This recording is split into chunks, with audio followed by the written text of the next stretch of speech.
A graça e a paz, meus irmãos.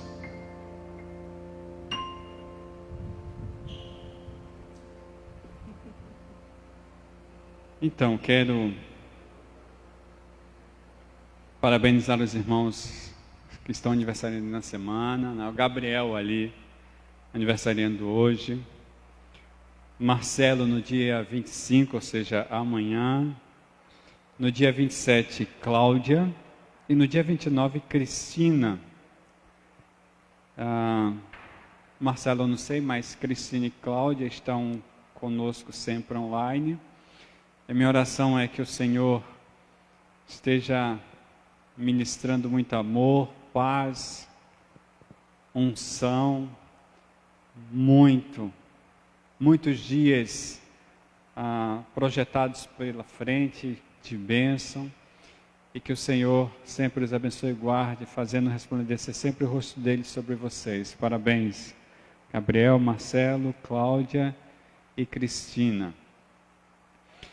Então, vamos continuar, Romanos 9, 4 a 18, na realidade nós vamos ler esse texto agora, tarde e noite, né, com forma introdutória, mas nós vamos ver adiante. A gente está caminhando aí, falando sobre justiça e misericórdia na soberania de Deus, somos todos iguais. Na semana passada falamos sobre Romanos capítulo 9, nos versos 1 a 5, vivência na verdade como fruto de prática consciente, a prática da vida na decisão de se entregar em amor pelo outro, o povo escolhido e seus privilégios. As promessas de Deus a Israel estão atreladas à palavra do próprio Deus. Hoje nós estamos no mesmo tema, já vimos pela manhã o soberano e sua misericórdia e o soberano e sua justiça. Quero convidar você a ler, né, Romanos capítulo 9, nos versos 14 a 18, mas nós vamos adiante, certo? É para introduzir. Então, que diremos? Acaso Deus é injusto? De maneira nenhuma. Pois ele diz a Moisés: terei misericórdia de quem eu quiser ter misericórdia, terei compaixão de quem eu quiser ter compaixão. Portanto, isso não depende do desejo ou do esforço humano, mas da misericórdia de Deus. Pois a Escritura diz ao faraó: eu o levantarei exatamente com este propósito, mostrar em você o meu poder e para que o meu nome seja proclamado em toda a terra. Portanto, Deus tem misericórdia de quem quer ou de quem Ele quer e endurece a quem Ele quer. Nós falamos com detalhes sobre essa parte pela manhã, né? Vivemos o exemplo de Faraó, aí se você não viu, você pode ir lá no meu canal do Facebook e aí acompanhar. Não vou trazer maiores detalhes do que eu falei pela manhã, porque eu vou, enquanto falo adiante, eu vou também me referenciando ao que foi falado pela manhã. O fato é que nós temos agora pela frente um dos textos mais difíceis do Novo Testamento, né? Um dos mais polêmicos, principalmente dentro da carta do Paulo às igrejas, precisamos ir adiante. Eu quero chamar a sua atenção, porque dos capítulos 9 a 11 é um tema só, então a gente está na continuidade dos textos. É possível que você se sinta perdido ou perdida enquanto eu vou falando, se perdeu alguma mensagem anterior, mas eu vou fazer o possível sempre para trazer uma espécie de continuidade. Então veja, quando eu falei sobre a soberania de Deus e sua misericórdia, a soberania de Deus e a sua justiça pela manhã, né, é porque eu estava preparando para que a gente visse sobre o soberano é quem é e é Senhor de todos. É só isso que a gente vai ver agora, né? O soberano é quem é, e quando eu trago essa referência, eu me lembro de Deus falando com Moisés, né? Quando Moisés questiona ao Senhor Deus chama Moisés para libertar o povo do cativeiro do Egito, e Moisés pergunta: Senhor, se eles me questionarem, quem eu vou dizer que me enviou? A resposta de Deus para Moisés diz para eles que eu sou te enviou. Eu sou o que sou. Depois Jesus Cristo vai falar sobre isso também, né? E nesse sentido eu entendo que Deus é altamente soberano, Ele é quem é e é Senhor de todos. A gente vai caminhar a partir de então no verso 19, a gente vai ver dos versos 19 em diante agora.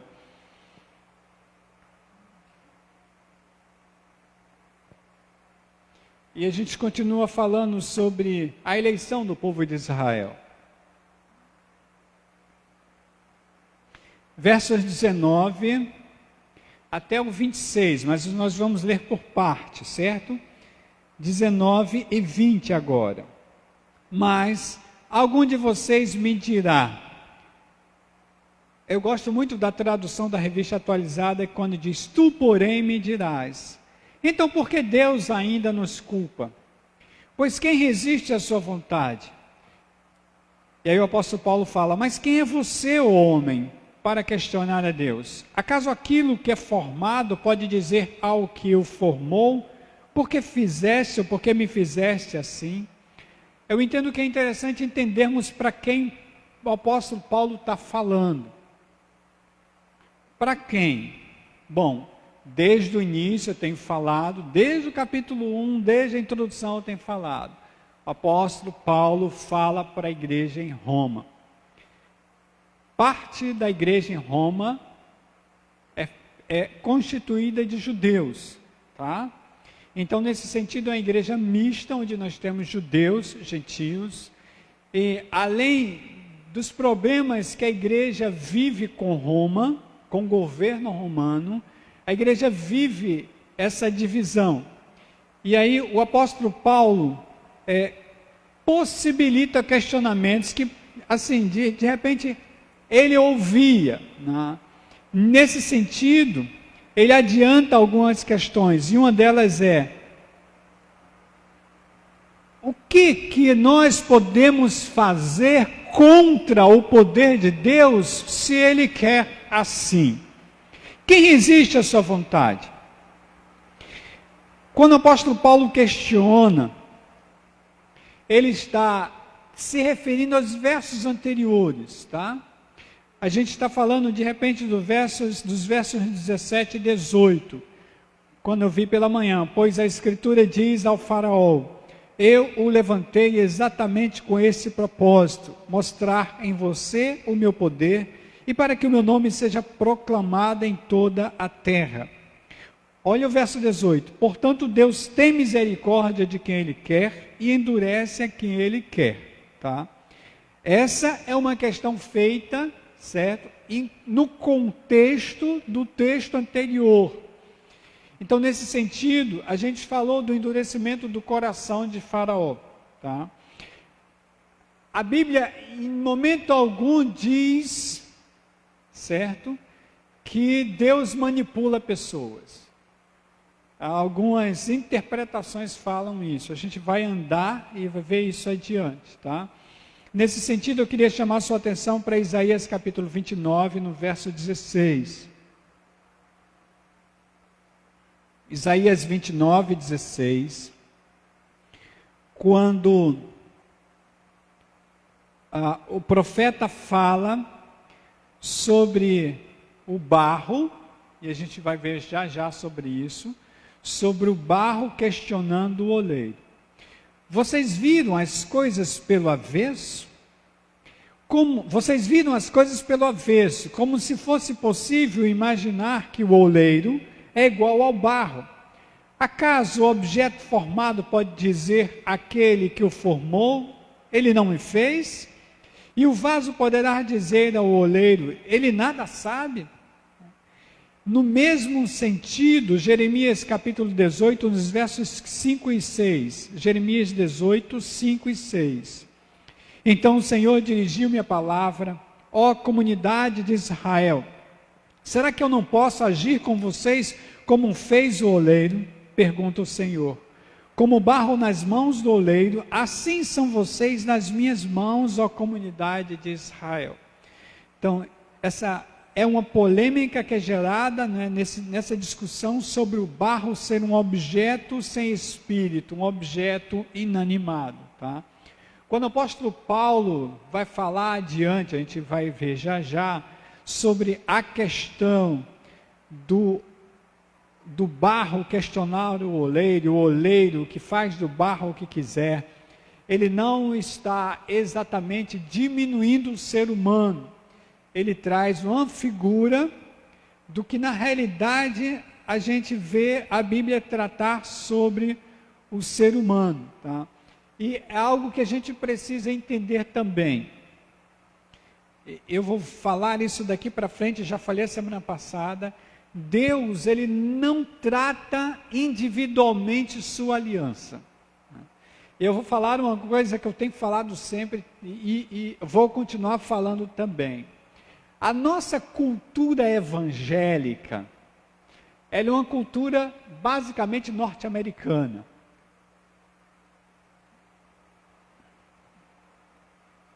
Ela é uma cultura basicamente norte-americana. E se você olhar os nossos cânticos, as nossas mensagens, as nossas falas, quando eu digo nossos, eu falo do brasileiro, né? Nós priorizamos a pessoa. Deus não tem uma aliança especificamente com Emildson. Não tem. Jesus Cristo não morreu só por causa de Emildson. Isso não é verdade, gente. Deus trabalha a comunidade. Deus, o que Deus faz?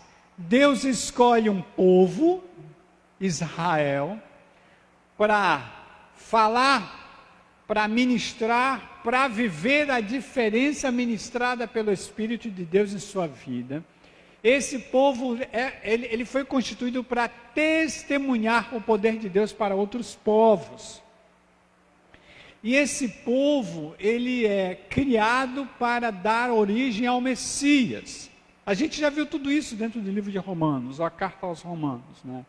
Nesse sentido, Deus trabalha com a comunidade de Israel. Deus vai separar líderes para trabalhar essa comunidade, mas Deus não tem compromisso com uma pessoa.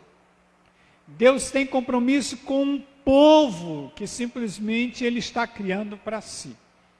Tá? Ele escolhe uma nação para trazer o Messias para esse povo. João capítulo 1, vocês veem isso claramente. Veio para os que eram seus, os seus não o quiseram, né? E os que o quiserem, ele vai receber como filho de Deus. Os que crerem no seu nome, diz a palavra. Então, quando o apóstolo Paulo trata, que ele não está tratando com uma pessoa, ele está tratando com a comunidade de Israel, tá? Então, nesse sentido, eu trago Isaías, trago Jeremias, para que nós entendamos isso. Veja Jeremias 18, 8. Se essa nação que eu adverti converter-se da sua perversidade, então eu me arrependerei e não trarei sobre ela a desgraça que eu tinha planejado. Aí a gente entra aqui na justiça pela ótica humana contra a justiça de Deus. Tá? Quando alguém questiona, e o que eu posso fazer? Ele não é Deus, ele não está fazendo o que quer. Na realidade, o Paulo não está querendo dizer isso aqui, certo? A gente não vê uma proibição de questionamentos aqui. A gente não vê uma proibição de fala, de conversa com o Senhor, né?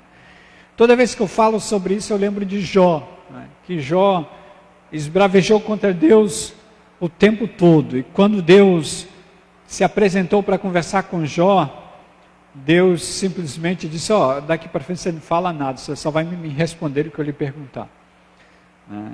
E nesse sentido, a gente percebe como Jó meio que às vezes afrontou o Senhor, e Deus teve paciência com Jó. Estou falando paciência porque essa é uma palavra boa aqui nesse contexto. A gente não está falando de uma proibição de conversar com Deus, mas de uma cobrança de quem se sente no direito de reivindicar o seu Criador. Tá? A gente está falando de orgulho, de altivez, porque foi escolhido. Tá? Aí, Salmo 8, versos 4 e 5, Salmo 8, 4 e 5, o salmista questiona: quem é o homem para que com ele te importes? E o filho do homem para que com ele te preocupes? Tu o fizeste um pouco menor do que os seres celestiais e o coroaste de glória e de honra. E a gente percebe aqui como é que Deus vê ser humano. Como é que Deus vê ser humano? Deus vê exatamente como o salmista fala aqui. Deus o coroou com glória e honra, só fazendo-o menor que os anjos. Né? Mas na fala de Números, capítulo 23, no verso 19, quando Deus diz a Balaão para falar a Balaque, a mensagem de Balaão, ou a mensagem que Balaão traz a Balaque aqui é o seguinte: Deus não é homem para que minta, nem filho de homem para que se arrependa. Vou repetir, irmãos. Deus não é homem para que minta, nem filho de homem para que se arrependa. Acaso ele fala e deixa de agir? Acaso promete e deixa de cumprir? Então a gente tem aqui, quem é o homem? Quem é o homem? Né? Eu já trouxe uma fala de Viktor Frankl aqui, e ele traz uma descrição de homem interessante. O ser humano é aquele que cria a câmara de gás. E contrito entra na fila, o mesmo homem, contrito entra na fila para ser cremado. Esse é o homem. E esse é o homem que o apóstolo Paulo está falando. Né? Eu quero trazer uma ponte aqui. Vamos voltar para o texto, dessa vez Romanos capítulo 9, nos versos 21 e 22, aquilo que a gente já vem conversando. Romanos 9, 21 e 22. O oleiro não tem direito de fazer do mesmo barro um vaso para fins nobres, outro para uso desonroso? E se Deus, querendo mostrar sua ira e tornar conhecido o seu poder, suportou uma grande paciência os vasos de sua ira preparados para a destruição? Novamente, eu pergunto, para quem Paulo está falando? Ele está falando para o povo judeu. Tá? E aí, usando a figura de Faraó, é interessante que ele faz essa ponte agora entre o que Deus falou para Faraó e o que Deus está falando através dele para o povo judeu. De que a gente está falando? A gente está falando de incredulidade no caso de Israel, de coração endurecido. O Israel que recebeu o Messias e disse não ao Messias. O Israel que reivindica para si a prioridade porque foi povo escolhido. O Israel que acha que só porque Deus o escolheu, ele é melhor. O Israel que acha que só porque Deus o escolheu, ele todo será salvo. Não é bem assim. A gente tem visto isso e vai continuar vendo. E aí, nesse sentido, eu quero trazer também para Deus, na fala de Gênesis, quem é o homem?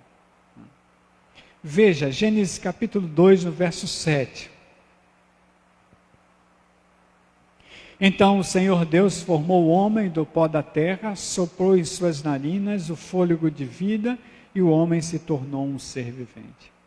Essa figura do vaso de barro, ela tem a ver com a criação. Porque Deus criou o homem do pó da terra, do barro. Do barro. Né? E essa figura do oleiro trabalhando o vaso é muito comum para o povo de Israel.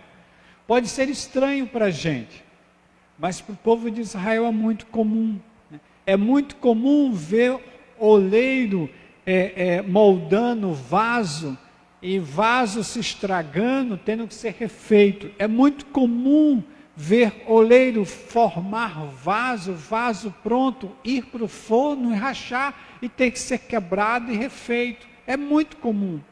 Então, nesse sentido, o povo de Israel entendia bem essa figura. Né? Pode ser estranha para a gente, mas era bem entendido. Agora, quando se fala aqui de vasos prontos para a honra e vasos prontos para a desonra, o apóstolo Paulo está falando exatamente do endurecimento do coração. Deus endureceu o coração de Faraó, o texto bíblico diz, mas qual é o motivo que Deus endureceu o coração de Faraó? Pelo mesmo motivo que eu falei pela manhã, que eu já tinha falado em Romanos capítulo 1, verso 1, quando simplesmente os homens deixaram, o homem, o ser humano, deixou Deus, né, para viver da forma que ele quer. Olha só, essa semana houve um transplante de um órgão de um porco para um ser humano. De um animal para um ser humano. A inteligência artificial, olha só, que quebra de assunto, né? De um órgão, de um animal para um ser humano, eu falo sobre inteligência artificial, porque o homem foi criado por Deus para atingir tudo isso. A inteligência artificial está criando âmbitos, né, que de repente supõe-se que no futuro os robôs pensarão sozinhos. Eu não sei como é que isso vai acontecer, porque tudo com robô é programa, mas supõe-se. Mas eu soube, por alguém de robótica, né, que já tem programa para se criar programa. Ou seja, é o robô autocriado, né? É o robô que ele vai receber tantas informações que ele vai começar a construir informações baseadas nas informações que recebe. E o que tem a ver isso com o que a gente está falando, Emilson? Tem muito a ver, irmãos. Porque de repente a gente está falando de um homem que esquece, ou de um ser humano que esquece do seu próprio Criador e começa a entender que não precisa dele para sobreviver. E o Criador, que de repente percebe que o homem está fazendo isso, diz: é assim que você quer? Assim seja. Assim seja. Mas é interessante que depois a gente faz como o povo de Israel costumava fazer no Antigo Testamento, e o apóstolo Paulo diz, mais ou menos, que continua fazendo aqui. O povo de Israel faz as atrocidades e de repente quer que Deus haja de comum acordo com ele.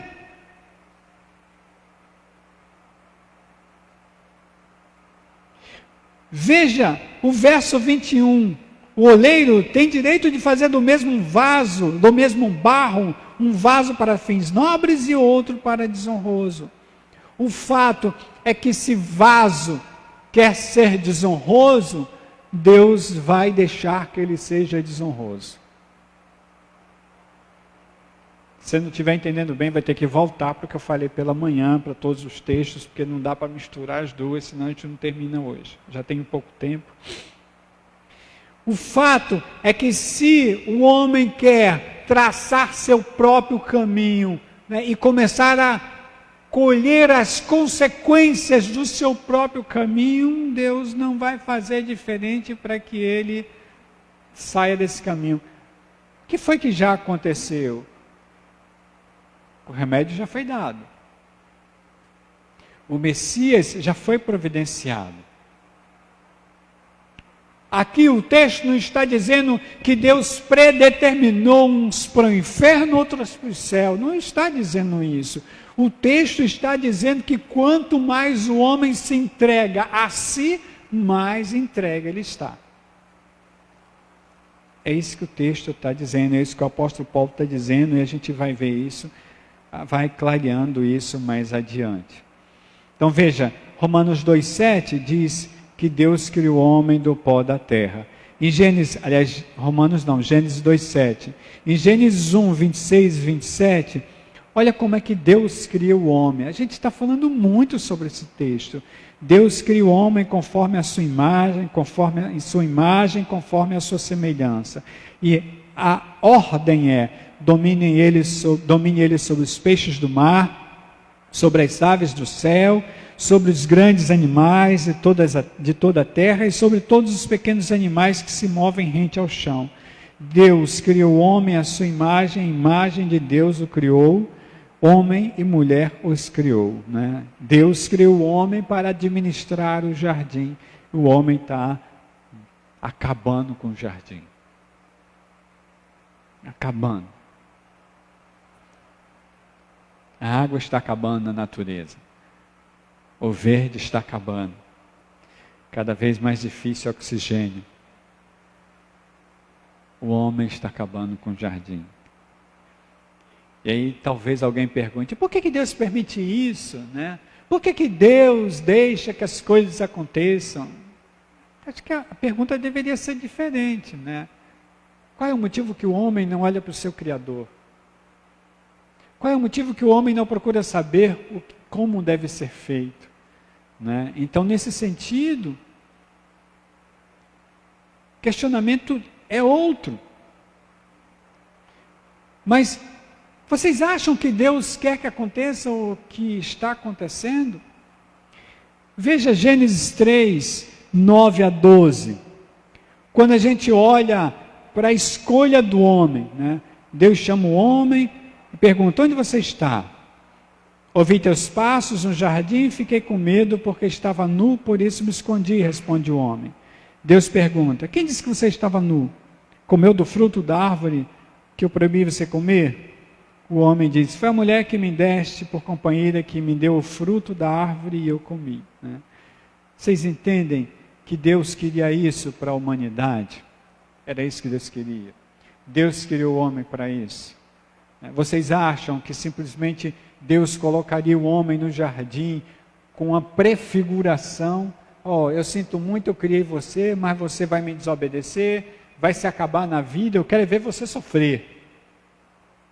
Vocês já acham que Deus faria isso? Mas é uma corrente que, quando lê esse texto, diz que Deus simplesmente faz isso. Deus escolhe um para a perdição e outros para a bênção. Né? Gênesis 3, 17 a 19, quando o texto diz que Deus declarou, Gênesis 3, 17 a 19, visto que você deu ouvidos à sua mulher, comeu do fruto da árvore da qual ordenei a você que não comesse, maldita é a terra por sua causa, com sofrimento você se alimentará dela todos os dias de sua vida. Ela lhe dará espinhos e ervas daninhas e você terá que alimentar-se das plantas do campo.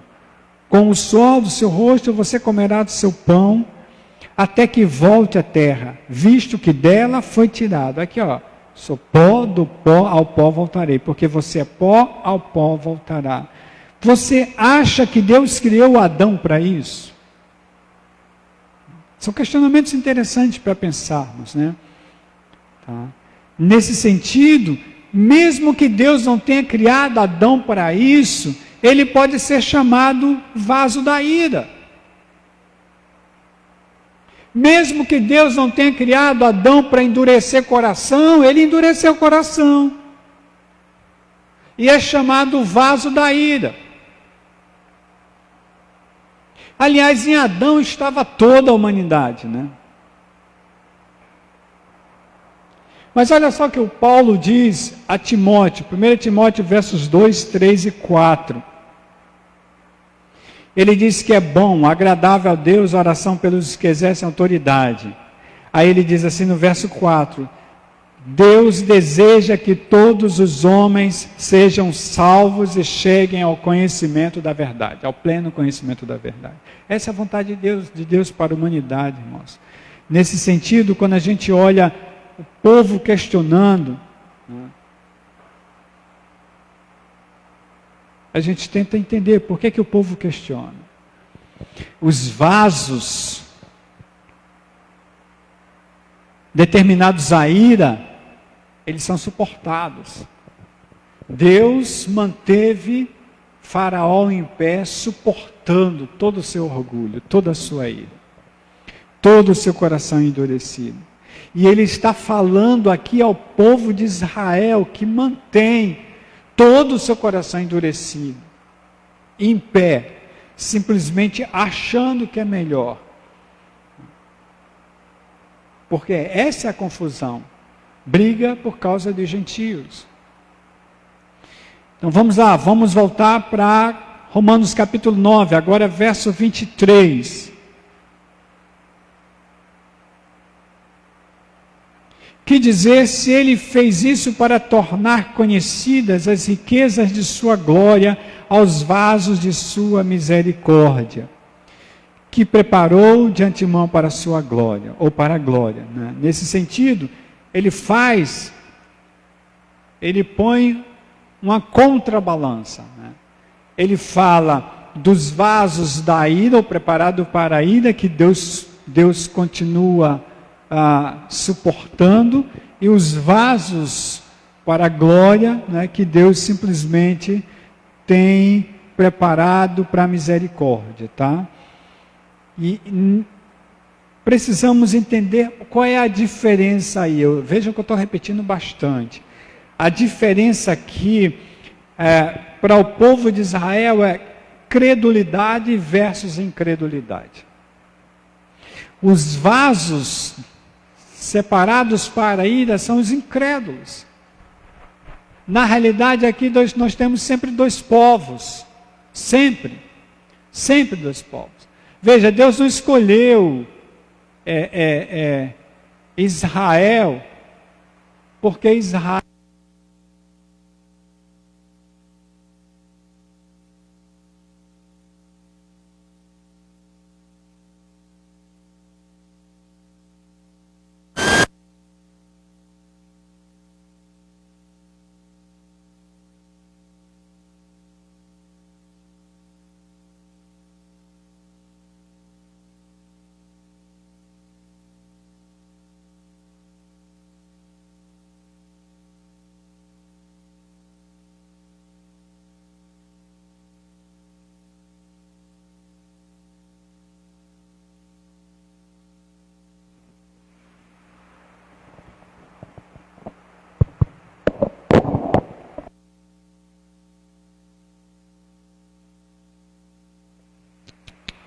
Oi, voltou.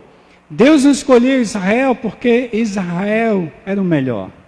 Isso fica claro, né? Deus resolveu amar Israel. Nesse sentido, a gente caminha falando sobre isso, tá?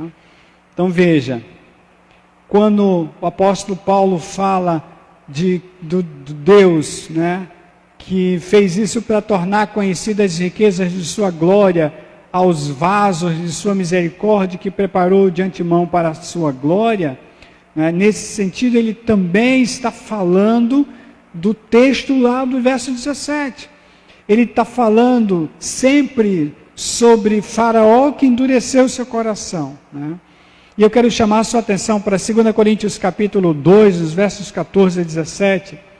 2 Coríntios 2, 14 a 17. Quando a gente vê aí essa questão do que veio para a morte, do que veio para a vida. Olha a fala do apóstolo Paulo. Mas graças a Deus que sempre nos conduz vitoriosamente em Cristo e por nosso intermédio exalta em todo lugar a fragrância do seu conhecimento. Exalta não, exala, né? Mas graças a Deus que sempre nos conduz vitoriosamente em Cristo e por nosso intermédio exala em todo lugar a fragrância do seu conhecimento. Porque para Deus somos o aroma de Cristo entre os que estão sendo salvos e os que estão perecendo. Para estes, ou seja, os que estão perecendo, somos cheiros de morte, tá? Nesse sentido, são vasos de morte, tá? Somos cheiros de morte. Para aqueles, os que estão sendo salvos, fragrâncias de vida. Ou seja, os salvos são fragrâncias de vida, tá? E os que estão morrendo, fragrâncias de morte. É isso que o apóstolo Paulo fala. Aí ele diz, ao contrário de muitos, não negociamos a palavra de Deus visando algum lucro. Antes, em Cristo, falamos diante de Deus com sinceridade. como homens enviados por Deus, tá? Então, vejam, quando eu falei lá atrás que Deus não fecha pacto pessoal, Deus não fechou pacto com Emildson. Emildson faz parte desse pacto. E não é Emildson que exige o porquê do pacto, é o Senhor quem dá as diretrizes do pacto. Como é que se realiza esse pacto, tá? Esse pacto se realiza da parte de Deus, dando o Cordeiro de Deus que tira o pecado do mundo, né? Jesus derramou o seu sangue na cruz para me comprar. Da minha parte, quando eu digo eu quero, pela fé eu aceito isso. Esse pacto ele tem validade assim, mas não é um pacto para Emildson, né? Os cânticos que até meio que escondido, enquanto a gente diz que está orando a Deus, a gente está cantando que Deus é fiel a gente, eles existem, mas não é o que a Bíblia diz. Deus fechou um pacto com a humanidade através de uma família criada em Abraão. Essa família gerou os patriarcas, e depois dos patriarcas as tribos, e aí nas tribos vem Jesus Cristo, ou vem o Messias, da tribo de Judá, da casa de Davi. Como é que se une a esse pacto? E outra coisa estranha, Deus não criou dois povos, Deus não criou povo de Israel e igreja. Na realidade, gente, o intuito de Deus é em Jesus Cristo termos uma igreja. Esse é o intuito. Tá? Vamos voltar para Romanos capítulo 9, agora nos versos 24 a 26. Romanos 9, 24 a 26. Ou seja, a nós quem? Nós quem? Ele está falando dos judeus. Ou seja, a nós, a quem também chamou, não apenas dentre os judeus, mas também dentre os gentios. Então ele está falando assim, ó, nós da igreja, que temos judeus e gentios nela, certo?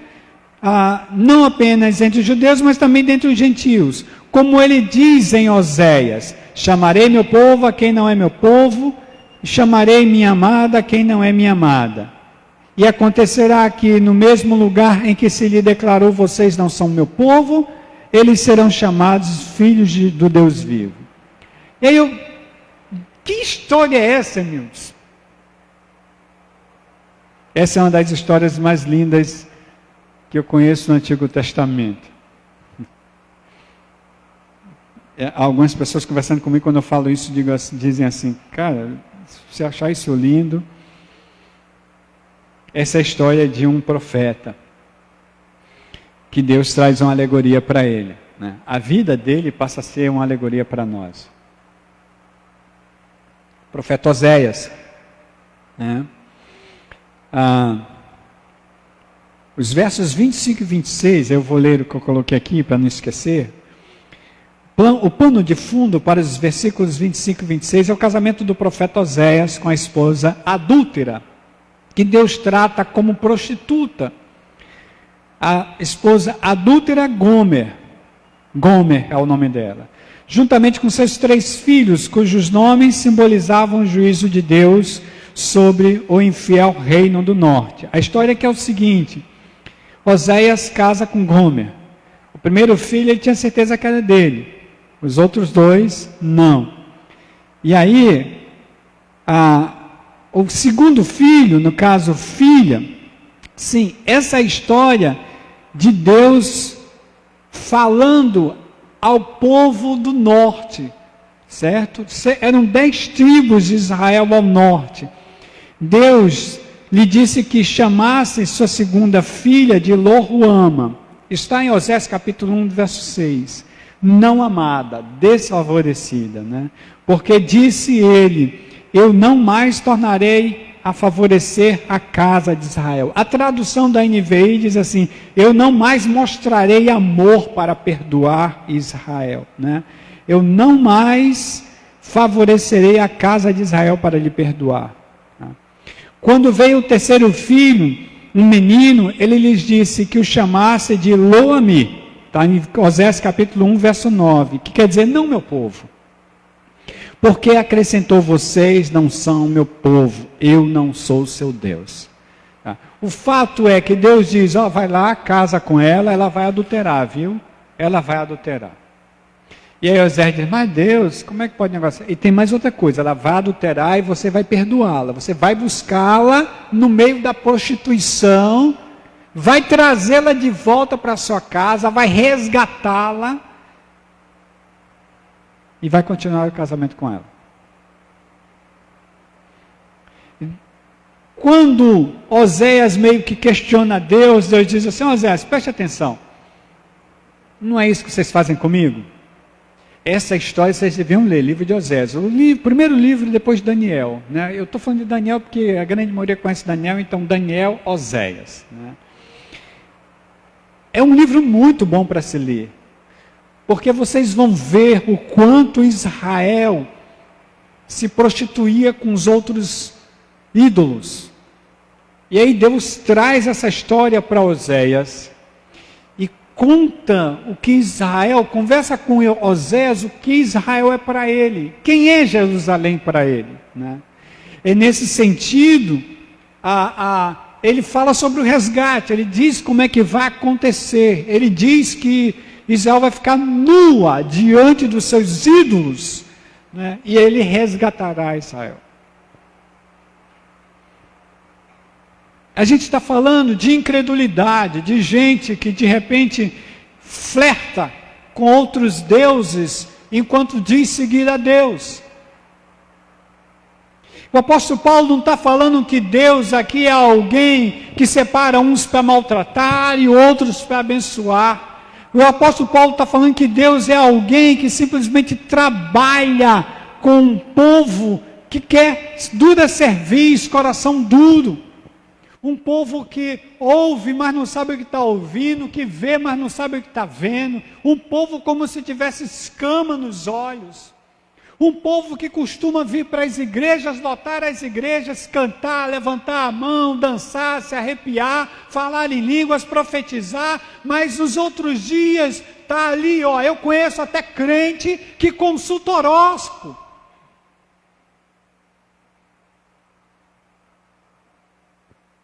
Pronto, falei. Mas é caso sério, né? Não é diferente do povo de Israel. Aí, teologicamente, os caras ficam se debruçando nesse negócio, dizendo, oh, tá vendo? Ele maquina a história, ele faz um para o mal, outros para o bem, ele vê a desgraça acontecendo e não faz nada. Não é bem assim, não. Vejam, quando o apóstolo Paulo fala nos versos 19 a 26, ele está se referindo a Oséias.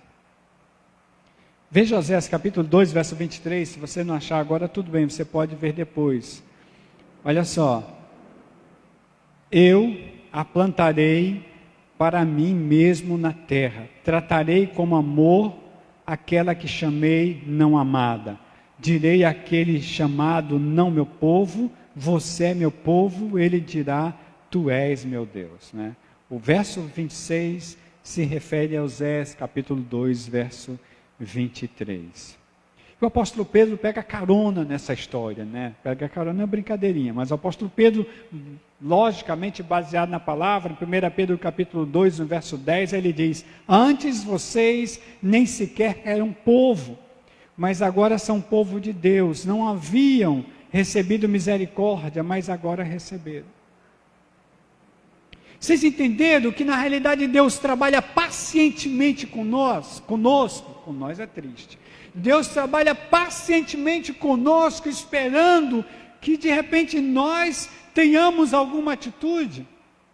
Veja o que o apóstolo Paulo fala em Efésios capítulo 2, no verso 3, e aqui eu já estou numa transição para a conclusão. Efésios 2, 3, o apóstolo Paulo diz, anteriormente todos nós também vivíamos entre eles, satisfazendo as vontades da nossa carne, seguindo os nossos desejos e pensamentos, como os outros.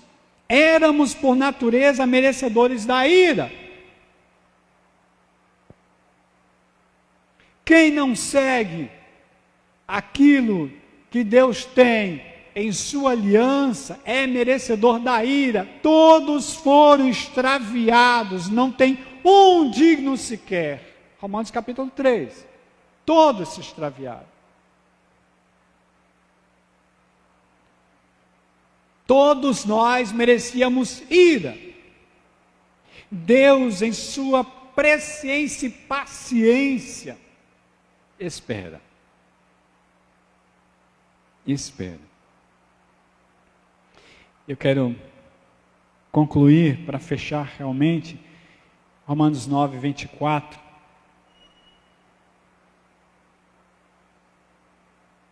O apóstolo Paulo dá uma cartada final ao povo judeu na igreja em Roma. Ele diz, ou seja, a nós, a quem também chamou, não apenas dentre os judeus, mas também dentre os gentios. Aí ele vai dar continuidade nisso, né? Ele diz, olha só, vocês estão achando que Deus chamou só a nós, judeus? Não. Não. Vocês merecem todo o respeito da gente. É o que o apóstolo Paulo fala, ele falou isso antes, não é isso?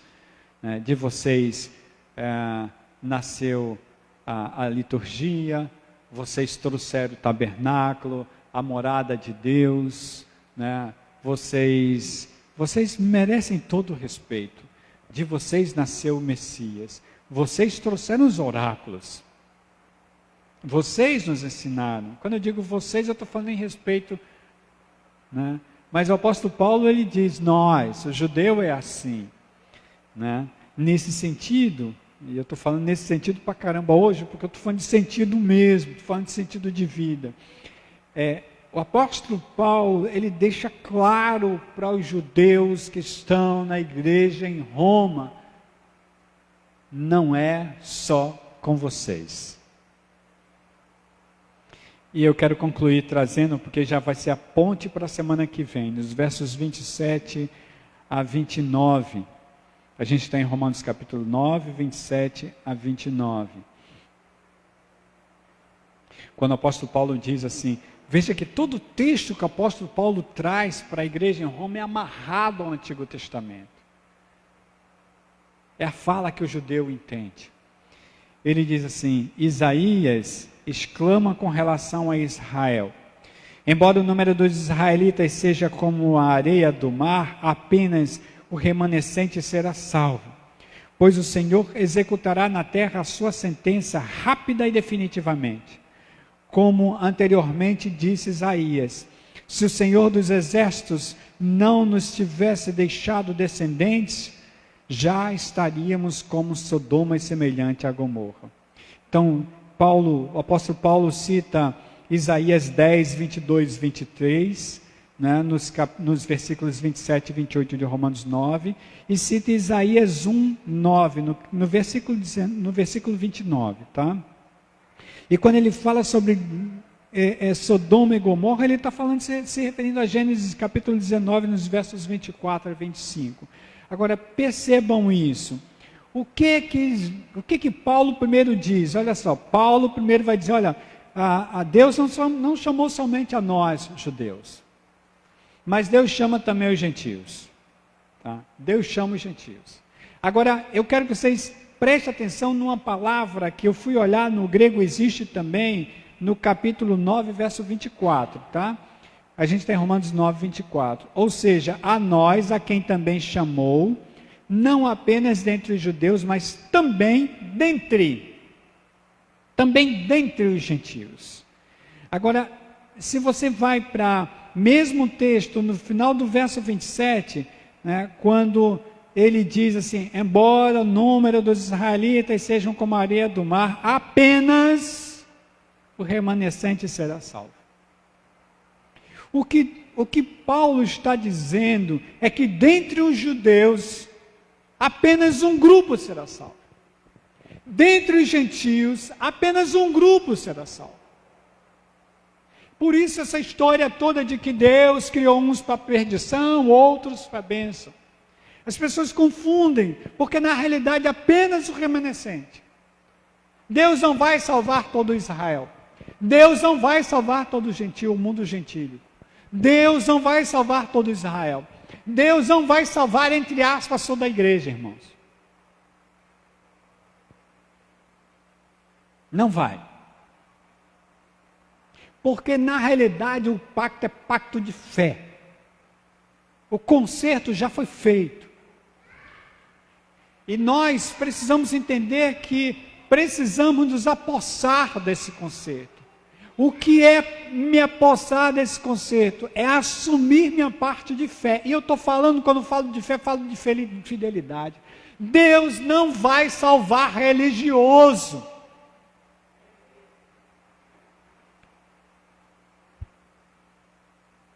Deus não está procurando boas pessoas. Deus não está procurando bons religiosos. Os fiéis à doutrina institucional.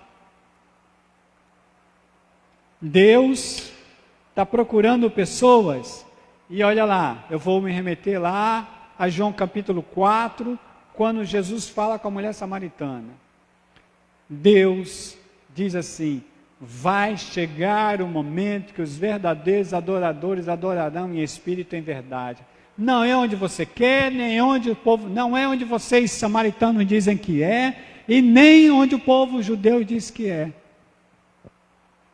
É no Espírito. Porque Deus quer morar em você. Essa é a história. Essa é a história. Tá? Então, muitos baterão a porta.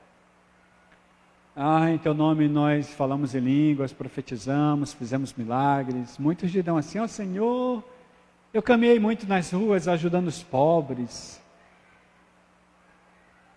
E o Senhor vai dizer: eu não conheço você. Sinto muito, afaste-se. Vamos orar? Senhor, te peço misericórdia para nós. Porque na realidade às vezes nós confundimos. Nós nos colocamos nas nossas vontades, achamos que Deus está falando. Estamos falando por nossos próprios pensamentos, nossos próprios corações. Às vezes nós conseguimos as nossas coisas por esforço próprio, e aí dizemos que Deus nos abençoou. Às vezes nós vamos adiante, na realidade, visando nome, título, projeção, e dizemos que é Deus quem está abençoando, é Deus quem está fazendo, e nós não entendemos por que as coisas acontecem. Na realidade é porque o Senhor vai deixando realmente. O Senhor diz para a gente: olha, não funciona assim, mas você quer assim? Tudo bem. Está lá em Romanos capítulo 1.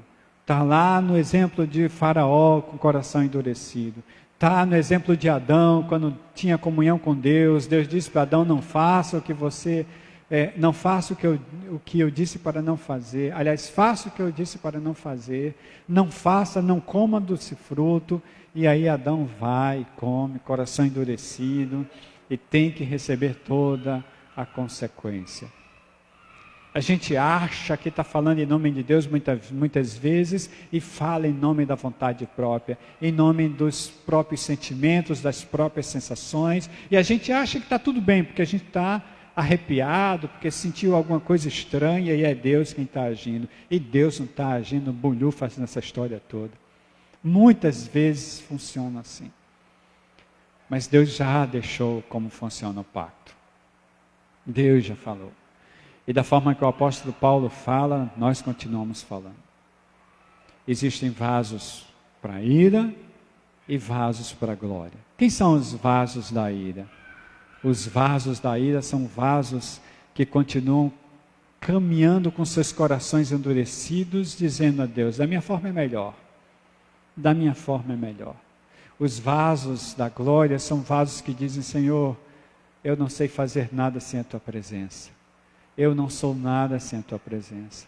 Eu preciso de Ti para tudo, Senhor. Assim é a diferença. Os da glória estarão sempre sentindo que precisam fazer a vontade de Deus. Os da ira, sempre achando que de sua forma é melhor. E assim a gente vai caminhando. A minha oração é que Tu continues nos ensinando com Teu Espírito, Senhor, para sabermos o Teu caminho. Que o Senhor tire as escamas, destape os ouvidos e que a nossa fala seja sempre a fala poderosa do Senhor. Que os nossos caminhos sejam os Teus caminhos. Que nós consigamos entrar no Teu tempo, Senhor, porque sabemos que há tempo para tudo. Muito obrigado. Caminha conosco nesta semana, nos mostrando como fazer. Que o Senhor visite o mundo afora, Senhor. Que o Senhor visite nosso país. Que a gente volta a pegar comida em lixo. Fortaleza é exemplo enquanto outras partes do país da mesma forma. O homem com a sua ganância já começa a vender osso. Famílias que não têm o que comer buscam restos nos açougues. E os gananciosos começam a ganhar dinheiro através da fome do povo. E depois a gente não sabe por que Deus permite o que permite. Tem gente sem comer, Senhor, nesse momento. Tem mulher apanhando do companheiro nesse momento. Tem filho sofrendo, Senhor. Tem filho matando pais. Tem gente abandonando, Senhor, idosos. Tem gente sendo maltratada. Senhor, tem viúvas passando fome e ninguém faz nada. Senhor, num país de tantos milhões de pessoas desempregadas. Tantos milhões.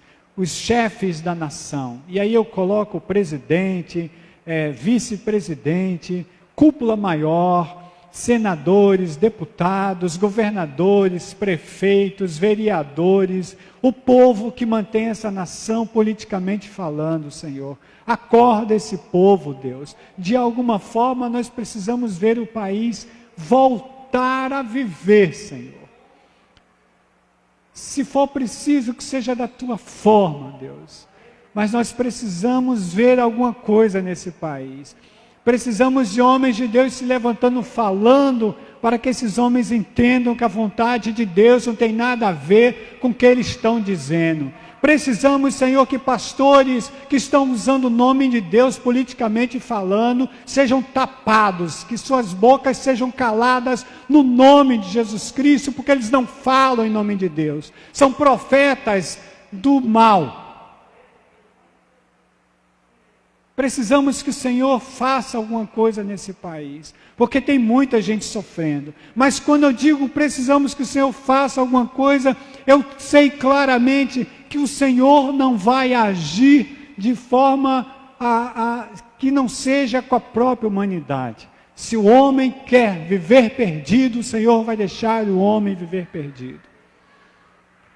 E mais passarão fome, mais morrerão.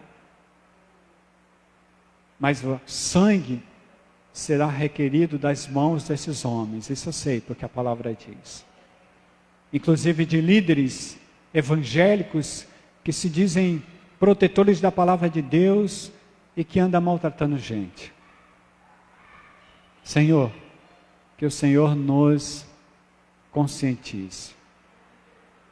Assim eu oro, no nome de Jesus, entendendo que a Tua graça, o Teu amor, a Tua unção estão com o Teu povo, que é Teu povo, para a honra e glória do Senhor.